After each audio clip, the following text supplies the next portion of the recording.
with all the crazy financial advice that we're seeing on TikTok, Instagram, I'm pretty sure we're also seeing financial advice on Tinder of all things.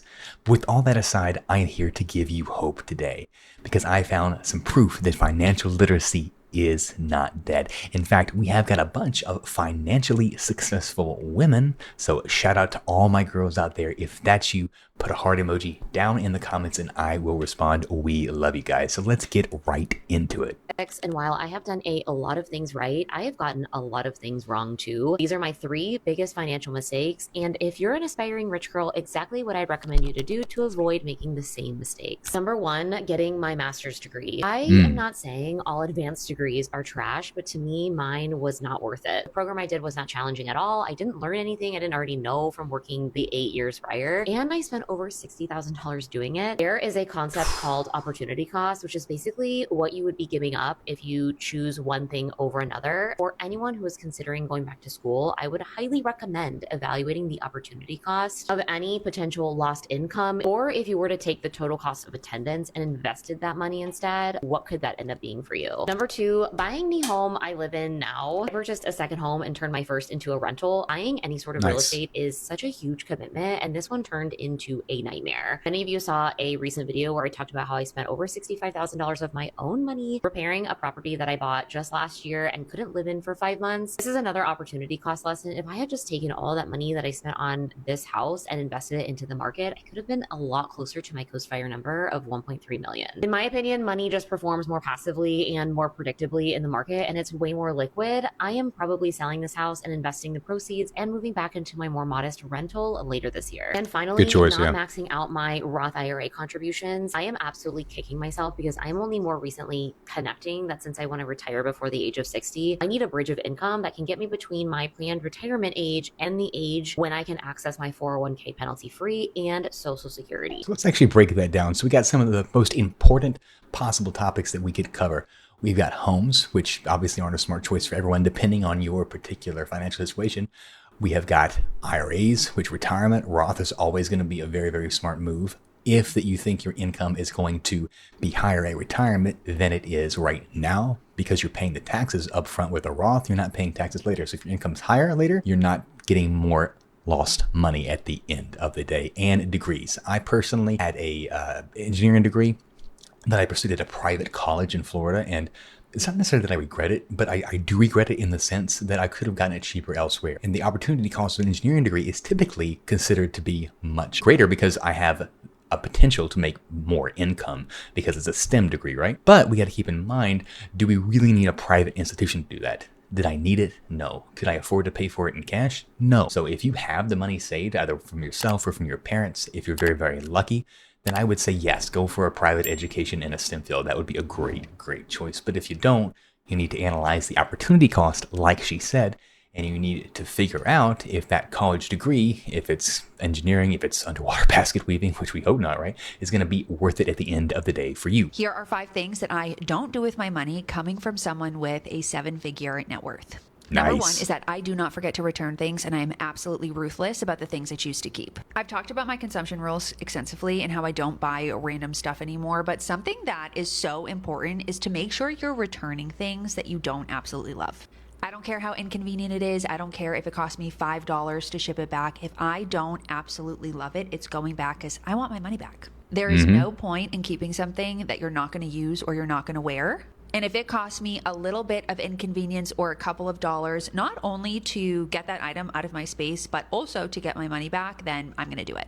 Number 2 is I do not use a traditional savings account. I actually use a high yield savings account, and I currently use SoFi. I got a high yield savings account, I would say like 8 years ago. And obviously the rates on these fluctuate. We saw them go really low during the pandemic, and they peaked a couple of years ago at like 4 or 5%. But traditional savings accounts pay you 0.1% on the money you have in that You're account. lucky, whereas yeah. a high yield account is going to pay you at this point right now like 3 to 4%. So why not have the money that you're putting in your savings earn a little bit of extra? Number 3 is I do not use a debit card. I haven't used a debit card in 10 years probably. I have 3 credit cards. I have an Amex Platinum card. I have the Built Obsidian card. I had a Built card forever. I now opted in for the Built Obsidian. And then I also have an Amex Blue Cash Everyday card.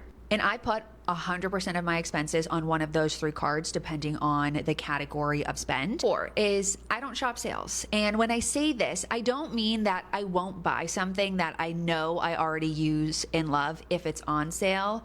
What I mean is that I don't shop just because there is a sale. If Smart. there's something I Very need smart. and it happens to be on sale, that's great. But getting an email that there is a sale or being reminded that there is a sale is not a reason to prompt me to shop. And number 5 is I do not forget to track my expenses. This is something that is ingrained in my routine and has been for 7 years at this point. That's actually a really good point. I want to really expand upon credit cards in particular because I am a humongous credit card user and I have been for many years. I was a very stupid credit card user when I was 20. I'm now a smart credit card user. As I come 33 this year, I'm getting old. When we use credit cards responsibly, of course, we can get rewards and all that based on the spend requirements. I'm an Amex Platinum user myself, and I think it's a very, very great card if you travel. If you don't travel, it's stupid. It's now $1,000 a year. And that's one of the factors she didn't really touch on are the fees for credit cards. I don't think the Built card has a fee. If anyone has a Built card, let me know in the comments down below. If I remember correctly, that's actually built, no pun intended, on paying your rent. If I'm wrong on that, just let me know and you can correct me. But the cards like that, I pay my rent with the credit card as well. There's a fee for it. It's about $35, but I get more rewards using my Hilton Amex card that offsets the fee. So for me, it's worth it. So you have to take a look at the credit cards you're getting if you have a lower credit score and you're getting those secured cards and other cards designed for people with lower credit, then it may or may not be worth it. So you really need to take a look at what you're spending. If you're spending money on their credit card that you could pay for a bank and it's costing you extra, you can take a look at, are my rewards worth it?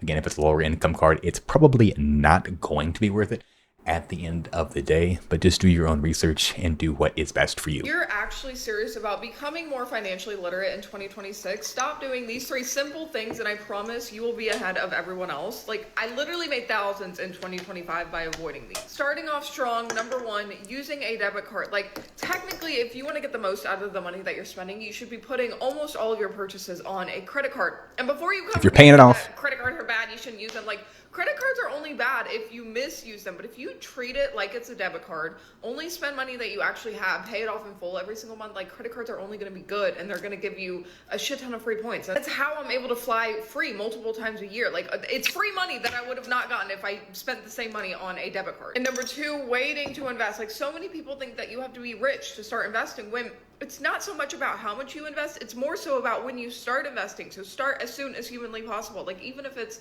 $50, $100 a month, just open a brokerage account, invest in something simple like an ETF that tracks like a whole bunch of stocks. Don't overcomplicate it. And number 3, keeping money in a normal bank account. Like, if you have over a couple months worth of living expenses sitting in a normal checkings or a savings account, like, child, we gotta have a chat, because this one makes me the most mad, because it's literally the easiest way to earn free money every single month, and it's 100% risk-free. All you have to do is open a high-yield savings account. It's the same thing as a normal savings account, but you actually earn interest on the money that's sitting in there. I know I say these things all the time, but I feel like some of y'all need to hear it more than once, because it's not clocking with some of y'all. Like, these aren't things that you do once and like forget about for the rest of your life either. You have to like somewhat consciously make an effort to be more financially literate, okay? Maybe do a little bit more research, open some new accounts, but like, I promise if you stop doing those 3 things, you will thank me at the end of 2026. There's some I want to touch on that she mentioned, and it was actually ETFs. When you look at ETFs, there's actually a ton of different ETFs. And I am not a financial advisor. I'm not going to be yours either. Sorry. But one that I personally invested in was VOO, which is a conglomeration of a multitude of different stocks from techs, the health sector, all kinds of things. And I made an average return of, I think it was about 18% last year, which is wow. That's outperforming the average S&P by about 10%. If, for example, if you make 18% return on your money and you put 10,000 in, 18% of 10,000 is going to be $1,800. So that's a fair amount of money. And it crushes the high yield savings account and demolishes what you're going to get on a savings account. But the downside to that is that stocks can go down. Everything is not always up and to the right.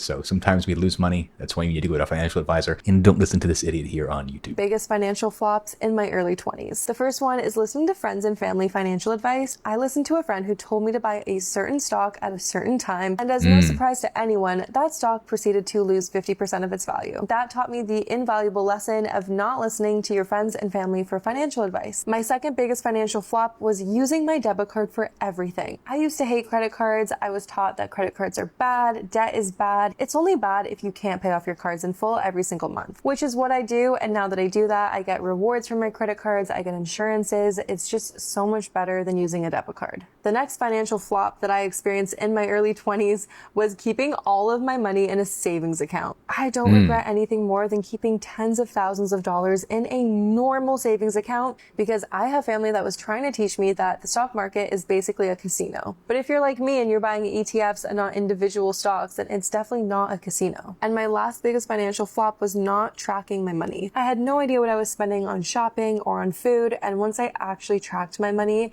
that's when my net worth exploded. That's actually really, really good. I love basically everything that she said, especially when it comes to listening to relatives. One thing I've learned basically as a general rule of life is that if we want to be successful, we take a look at what everybody's doing, like 90% of them, all right, and we just don't do that. And you're going to be just fine at the end of the day.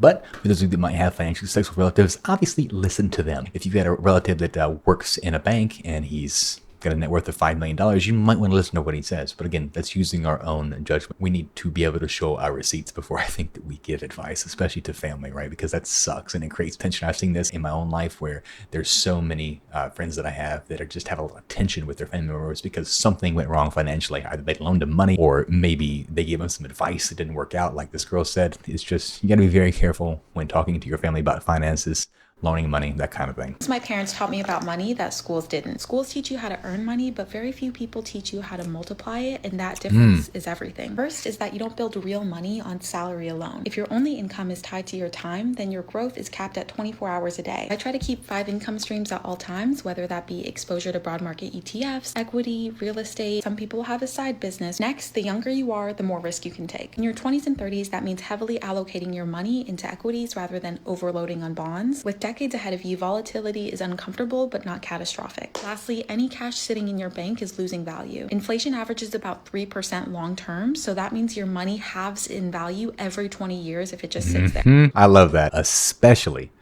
about the time thing, right? Now, she said that your income is capped at 24 hours. I actually disagree entirely because we have to sleep, we have to eat, sometimes we have to poop, we do these human things, right? So let's bring that down to about 16. That's about as many hours, maybe 18 that I can work. And also, the more hours you work in a day without resting, the less productive that you are. That is just simply a fact. So we don't have 24 hours. We have probably closer to a maximum of probably 12 good hours, 16 to 18 total hours of just grinding away. And that's just not sustainable. You cannot work 18 hours a day every single day for the next 40 years. You can't. And I wouldn't want you to, even if you could do that, even if you want to sustain that, we're working to have financial freedom. We're working hard so that we can make our money work for us. So at the end of the day, the less hours that we can spend while maximizing our money is going to be the best bet for us. But anyway, again, shout out to all the amazing and wonderful ladies that are doing well out there. And I will see you on the next one.